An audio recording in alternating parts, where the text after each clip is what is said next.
হয়ে গেছে। এখন আমরা মা দুর্গাকে নিতে আসবো বিকাল 5টার সময়। ঠিক আছে, এই দেখো মা দুর্গা কত সুন্দর হয়েছে। সবাইকে দুটোই দেখা যাচ্ছে, দুটোই রেডি হয়ে গেছে। ঠিক আছে, আজ বিকাল 5টার সময় আমরা ওখান মানানজারা থেকে কাকপড়ি নিতে আসবো। এটা দেখো সবাইকে দেখাচ্ছি, গণেশ, লক্ষ্মী, সরস্বতী, মা দুর্গা, অসুর সবাই আছে।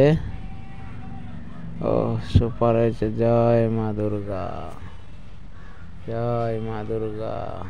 এই প্রীতিশ দা আছে এখানে, প্রীতিশ দা সব ফটো তুলেছে, খুব ভালো হয়েছে আমাদের।